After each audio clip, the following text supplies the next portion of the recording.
Guys, so in today's video, I have something pretty exciting. As we all know, everyone nowadays is either an appointment sitter or an appointment setting agency. So, as someone who's probably had the best case study when it comes to running anything related to appointment setting in this online space, I kind of like want to show you guys how I would personally go from being an appointment sitter to running a $50,000 per month growth agency. Key thing, not running an appointment setting agency, but instead running a growth agency. And growth stands for, it's a general term, but it's not specific to appointment setting. The reason why I would personally not call it an appointment setting agency is because appointment setting is a commodity. Okay. And let me give you this important lesson before we even begin. There is this entrepreneur, I believe he's also an investor, called Kunal Shah. He's from India. He taught me a pretty important lesson that I ended up sharing in the webinar that I did in December 2022. He taught me the importance of not selling utility services. If you want to make money, stop selling commodities. If you want to make insane amount of margins and charge high ticket, you have to create services that give people that help people transition from their current status level in life. You need to elevate them. So it almost means like for people to do business with you, even though they need more appointments to scale, they actually, in order for you to make enough money to grow and sustain growth, you need to not just be offering them a commodity that everyone else can offer them. You need to turn a regular bag, like a purse, into a Hermes purse, and not sell it as a Coach purse. Right? We all know those the purses that women have. Some people have Coach purses, and others have Hermes purses. Now, one costs $100, one costs hundreds and hundreds of thousands of dollars. Why is that? It's the same utility, but the reason why Hermes can charge hundreds and hundreds of thousands of dollars is because they're not trying to solve for the utility that a purse gives.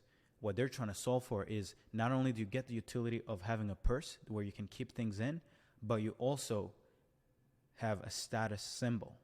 Meaning if you have a Hermes bag, then you got something pretty special. Then you're different from everybody else. So it's almost like the reason why I called it growth agency is because I want you to be different from I want you to exude difference. I want people to be able to be like, hey, I work with this growth agency. I don't just work with another appointment setting agency, right? Because this is the only way you're going to make money. So please pay attention to this lesson. Do not sell commodity. Create something. Put things together so it becomes a like something of its own where there's no competition, right? So now let's get into it. My story is really simple. In 2020, I was going through courses and started an advertising agency. But later that year, towards the end of the year of 2020, I decided to start an appointment setting agency, right? And that year, I ended up making 12 grand, as you guys can see. But in 2022, I was able to scale an acquisition company where we help build client acquisition infrastructures, appointment setting infrastructures in companies, and I scaled it to $1 million in 90 days. So we're able to generate over $1 million in 90 days. So that was really cool. So I've scaled the thing that you're trying to achieve to over $1 million in 90 days. So there is big potential in this model, but you got to start somewhere, which is why I'm not talking to you about how do you make $1 million in 90 days. I'm trying to show you how you go from maybe you're making 5 to 10K as an appointment sitter, or you're making 15K, 20K as an appointment setting agency, to scaling past 50K per month or more by becoming a growth agency. So rule number one, or the thing that I would suggest you guys focus on, is to acquire a special insight. Now, what does that mean? Let me give you some background on it. So, a few years ago, back in 2020, I always would listen to a lot of investors, right? People who invest in companies and scale them. And one of them was Mike Maples, right? He jumped on this Knowledge Project episode. You guys can check it out. It's episode 77. Highly recommend you guys check it out. And He co-founded Floodgate Fund, a venture capital firm based in Palo Alto, California. He was number 12 on the Midas list and helped 2 companies exit at billion-dollar valuations. If you don't know what the Midas list is, it's essentially it's literally the top investors in the tech world. So if you're the best of the best, you get rated and put on the list, which is called the Midas list. If you've had some amazing investments, okay. And by the way, to be an investor, you need to have specific insight into what it takes to scale a company. So VCs, they invest stuff and they also scale them and then they sell them, right? So it's almost like they come into your company, they do a better job and then sell your company. So these guys have created amazing frameworks around how to figure out which companies are great and which companies are not. They're literally like they've essentially studied what growing a company is and what are the similarities and the attributes of a successful company, which makes them great investors, right? So in 2020, while I was contemplating starting an appointment setting agency, I heard this podcast episode and it changed my life. Mike said that the most important thing he looks for in a founder is their ability to live in the future, to know something that is true, but that most people don't know is true yet. Business is all about information advantages, and eventually it becomes an infrastructure advantages, okay? The way you make it unreasonable for you not to make money is by knowing something, a solution to a problem, that's something, or an insight into how to get someone something they want faster and more effortlessly than their current way of getting it, okay? Now, what does acquiring an insight have to do with scaling an appointment setting agency or becoming a growth agency? Well, it has everything to do with it, right? Going to a prospect and promising them appointments isn't going to make you much money fast. You may actually go broke trying to do that. Maybe you already are while you're watching this video. You get ahead, generate leads, and close deals faster and easier when you leverage a novel way of solving appointment setting problems. Let me repeat that. If you just try to go around spending DMs to people like, hey, I can help you generate more calls, so what? So is everybody with the internet and who's bought these stupid high-ticket programs, turning them into setters, promising them ridiculous results.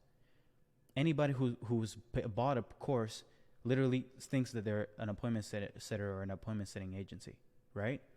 Or even those who failed agencies have become now appointment setting companies. But the way, like, I have yet to see someone really scale it because they don't understand this important thing. They don't understand that the way you get ahead is not just by promising something, is you need to figure out a way to get people appointments faster, deals faster, and do it easier and more effortlessly than their current way of doing it. So there needs to be something novel. And for me, back in 2020, I had a novel way of prospecting. So in 90 days, I went from 10K per month to 30K per month, right? So you guys can see the growth here. All because I had an insight into generating calls with e-commerce brands for agency owners, right? And the insight was really simple. I had just gotten out of a job where I was working for an e-commerce brand where a lot of people were pitching the brand for services, whether that be marketing services or this and that.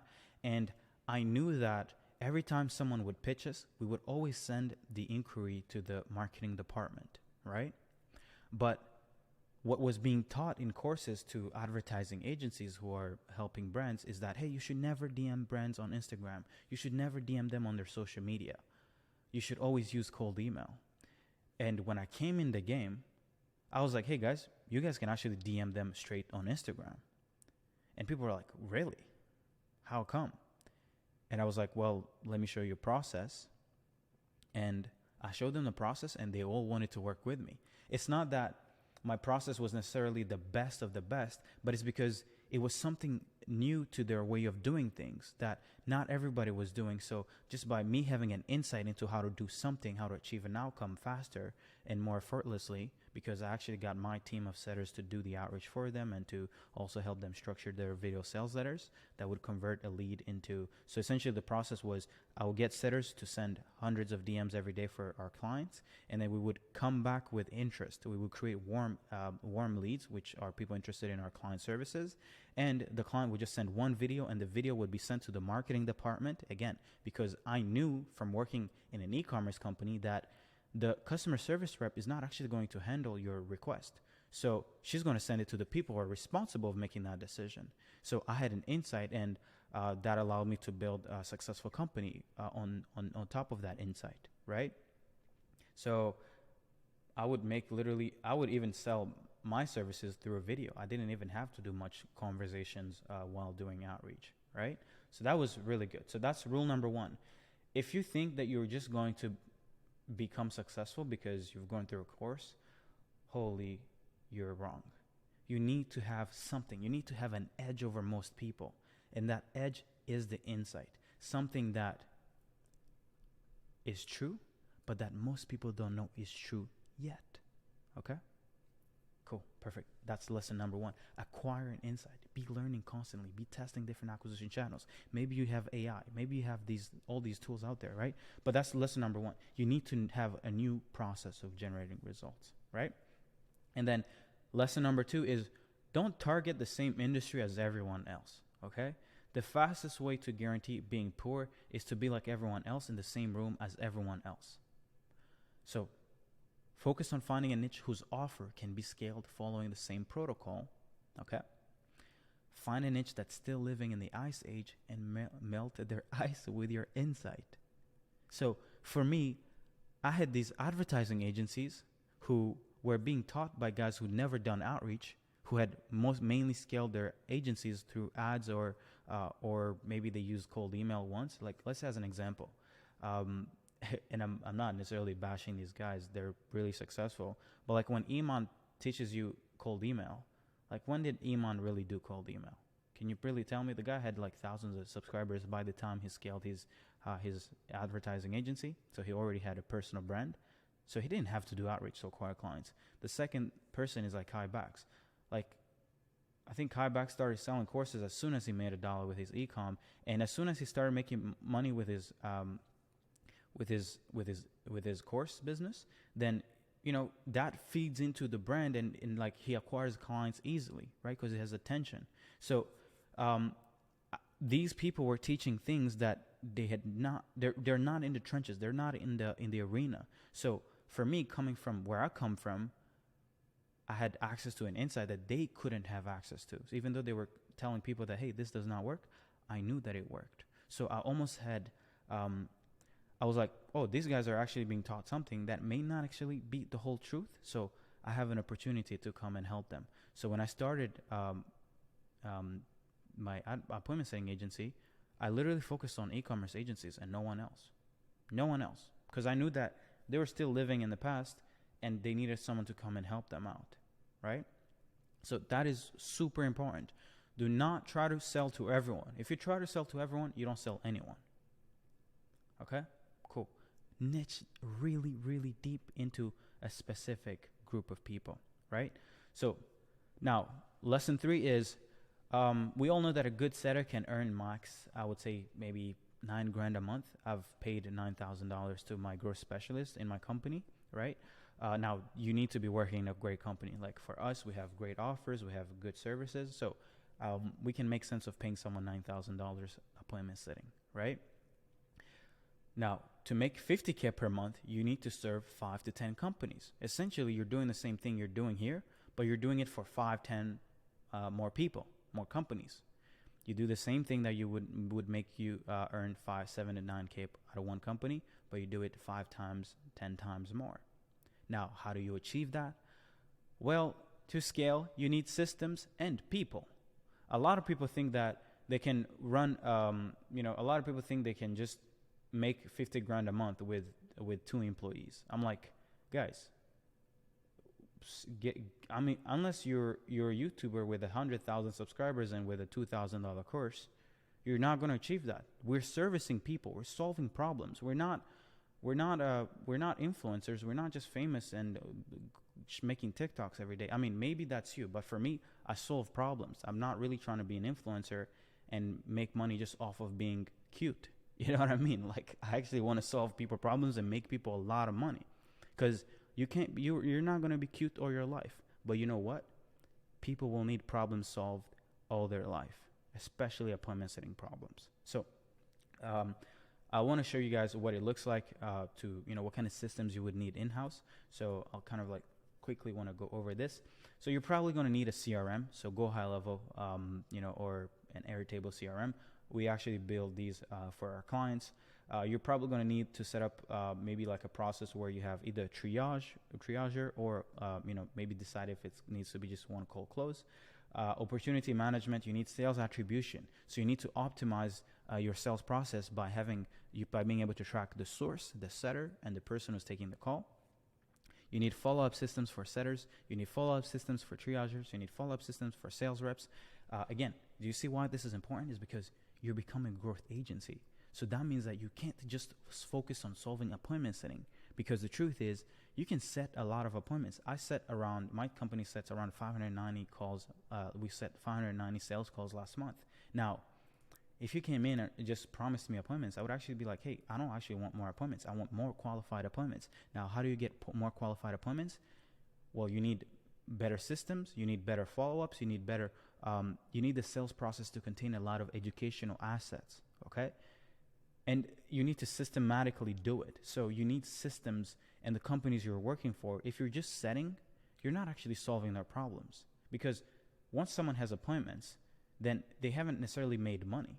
So you need to solve more steps than just appointment setting. Why? Because we're not just selling a Coach bag, we're selling a Hermes bag. So we're solving for more things than we need to, because when we go to pitch our price, we're not charging $1,000 a month, $2,000 a month. We're charging $5,000 a month, even up to $10,000 per month, okay? Because we solve more problems than just appointment setting. And that's what makes us a better offer than everybody else who's just saying, hey, I'll book you 1,000 calls, or I'll refund you everything. Like, why do you need to do that? If you're a growth agency that builds systems for people, you don't need to offer your heart as a guarantee. You don't need to do none of that. The people who do that is because they don't actually do any work that's meaningful enough for it to attract people who don't want a refund or a guarantee, right? So you need to become really good at building these systems. Again, we help with this, right? Now we also have, you need to be able to track outreach being done, right? So I'll kind of like show you guys. So when we have our setters working companies, we use this foundational sheet to track the volume being done, right? Everything needs to be done. So the 20th, everything needs to be tracked. Tracking. Volume is super important, right? So we let our setters, our VAs do, fill up that sheet. Or if you want to use a software, if you have the finances, if you have the budget, then you can use something like Serge AI, where you can actually track everything and just literally have it manage your tracking automatically. So I'll try to, real quick. I'll try to show you guys the stats. So this is our what we use, and you can kind of like have it track your volume for you, right? So I'll try to show you guys.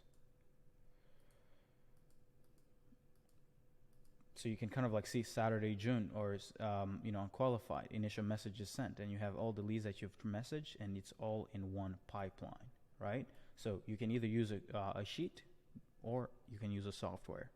Now you need to also be able to track the performing messages and channel and VSL and everything. So what do we use for that? Well, we use this outreach tracking sheet per each channel. Now let me show you real quick what we do. So we track every single variable of outreach to a T, right? So we have Instagram outreach, we have the sub niches being targeted, we have the account being used for outreach, we have the Instagram URL, we have the dates, and then for the IG, we have this dashboard where we can have all the niches, or if you're in e-com, it will have like multiple sub niches, because we want to test which sub niche gets the prospect better response rate and better warm lead rate. And we track everything. So we can be, at the end of the day, we can track, what is the message variation that got us the most amount of interest, how many, what's the conversion rate, what's the warm lead rate, what's the loom sent, what is the view rate, what is the booking rate, all that good stuff, right? So what this allows us to do, because we've worked with hundreds and thousands of clients, what this allows us to do is when a company comes to us, when an agency comes to us and is like, hey, Serge, I need to figure out how to do outbound prospecting on Instagram or Facebook or Twitter. Well, we'll come here and look at all the data we have about outreach, because we probably built 50 outbound campaigns for companies, and we've done it over the last 2 years. So that's a lot of campaigns. So we have a lot of data. Like I showed you guys this outreach metric thing here. We have these sheets, but imagine times it by 600, 700, 800, 1,000 companies. So we have a lot of data around what works. And what this allows us to do is we can scale a company pretty fast. We know the message, we know the channel, we know the sub niche that's going to react faster. We know which angle is going to get them to react faster. So all that good stuff. So you need these systems. This is going to separate you from everyone else in your marketplace. Everybody else is like, oh, I'll just do cold email, set up it a little instantly.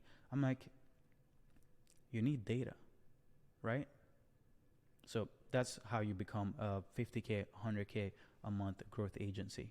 And then you also need to, of course, have daily productivity targets. So for me, my growth team sets up their daily goals every morning, and then you'll have a report. And then you also need daily end-of-day reports. So you need to make sure that your setters or whatever, whoever is doing outreach can send in their end-of-day report, how many new outreach were sent, how many new responses, how many follow-ups, how many booking links sent, how many meetings that were set, right? And then, you can also set up systems where you can track how many meetings booked daily. So total 38 meetings, and you can kind of like track what's the, what is the qualification rate. And then you know that 18% of everyone that was booked that day for our company was unqualified, but we had, 82% that were qualified. So that's good. And I know where they all came from. So you can kind of like, acquire a lot of data around what works. And then if something produces success, then you can see it, right? Most people are not data driven. They just make a decision on emotions. They'll get one meeting and they'll be like, oh my God, let's go double down on this channel. But it's like, no, is it really the channel that worked the best? No, right?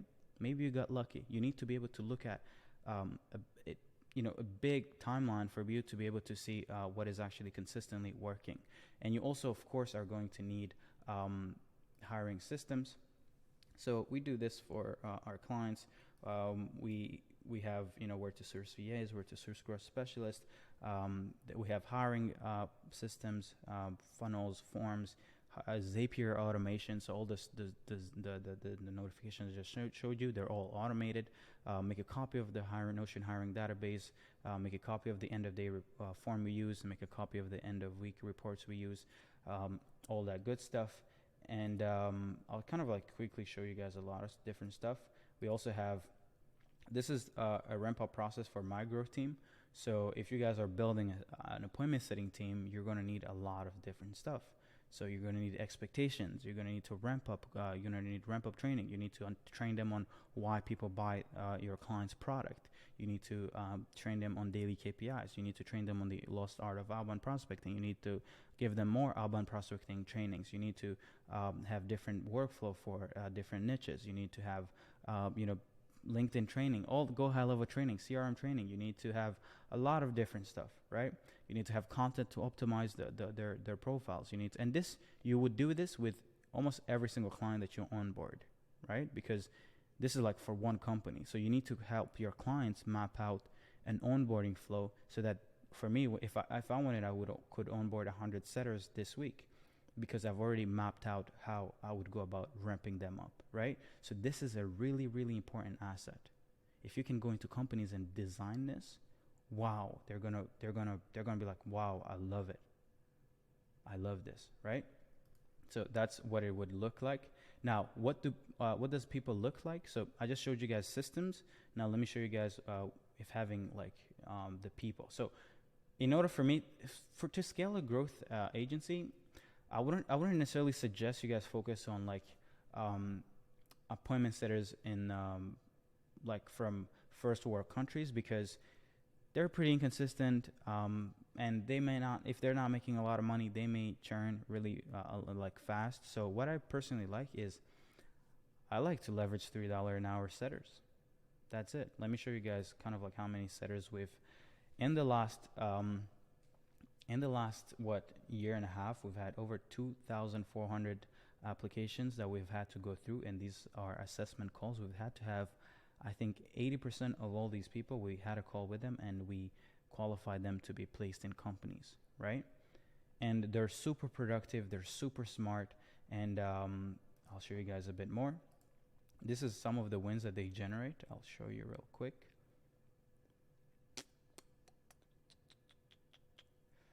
Where is it?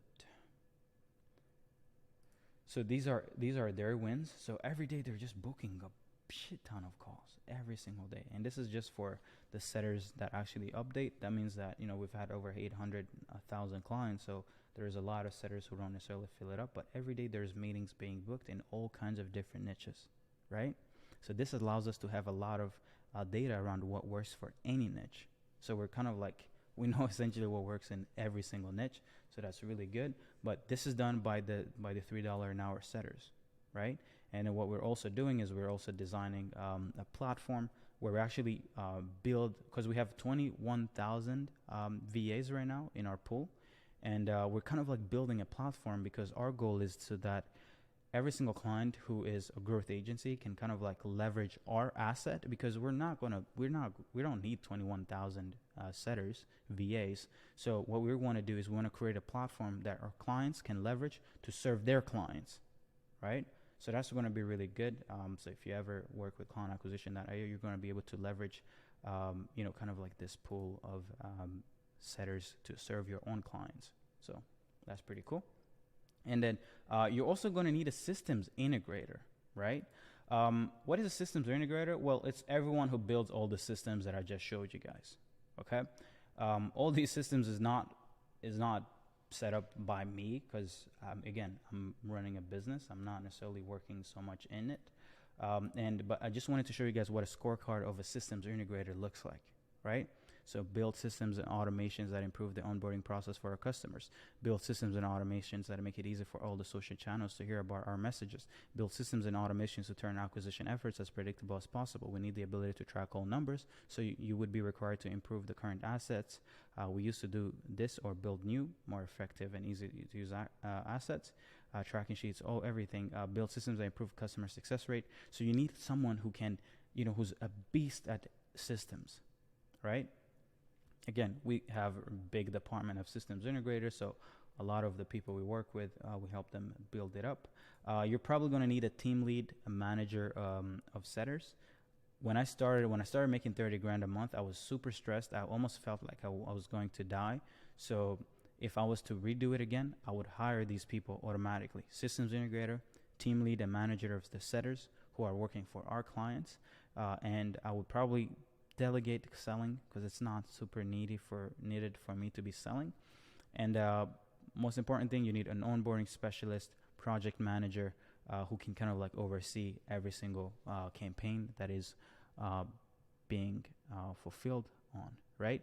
So you kind of like need these people. So leverage setters, $3 an hour VAs, get a systems integrator if you don't have access to client acquisition.io. Get a team lead who can manage the setters, or a consultant for your clients. And this person is someone that should definitely have experience about doing the thing that you're currently doing for your clients, and you can remove yourself from selling. And you need someone who can kind of like keep everything together, right? So that's pretty much it, guys. But let me try to repeat again about the lessons. Stop selling utilities. Stop selling appointments. Sell something greater. So for me, the way that I got really good, started charging tens of thousands of dollars, is because I realized that appointment setting wasn't the issue. The issue was actually these businesses' offers. So I started solving for offer problems and appointment setting and infrastructure. So that could literally put me way ahead of most people that I was competing with, because they were just trying to help someone sell something that isn't sellable. So I actually would change what they were selling and that delivered a lot more value to my clients. And the next thing is you are going to need systems so you can build it in your clients' companies, and you're going to need people, right? So those two things, and of course, acquire an insight. Make sure you're spending a lot of time learning the most important thing about how to get your clients' results, right? On June 25th of this month, I'm actually going to be, for the first time, I'm going to be breaking down how I'd start and scale a growth agency to $50,000 per month. We've been able to scale it to $500,000 per month, even though we're kind of like a leveraged way of doing things. You can scale 50K to 100K per month easily just by, and it's probably the easiest path to making 100 grand per month profit before you kind of like leverage something more leverage, which is the 7-figure leverage consulting model. But yeah, if you want to join, click the link below. We haven't yet created the page for you to opt in, but we're going to be talking about offer, how I would position a growth agency offer, how I would price it, how would I, would I have a setup fee? Would I have a rev share model? All that good stuff. So you can actually scale pretty fast. Because I made a mistake when I was running my appointment setting agency back in 2021, where I had 22 clients, but I was making pennies. I was making nothing. And the issue was pricing. So I want to show you guys what I've learned about pricing. I want to go more in depth into systems, team, marketing, sales, and most importantly, how do you brand yourself so people are willing to spend thousands and thousands of dollars more than your competitors, okay? And how do you actually fulfill? Because again, what I've said is that we have hundreds and thousands of clients who we've built acquisition flows for. So I'm also going to be showing you guys what are the best strategies to do appointment setting in 2023, okay? So hopefully you guys found this helpful. But yeah, let me know if you want more training like this. But again, acquire an insight. This special insight is probably everything, okay? And it comes from being ahead of the curve and knowing what is working today. And if you guys allow me, I'd love to show you guys what works today when it comes to appointment setting, and you guys can scale these companies to the moon. So have a beautiful day. Bye-bye.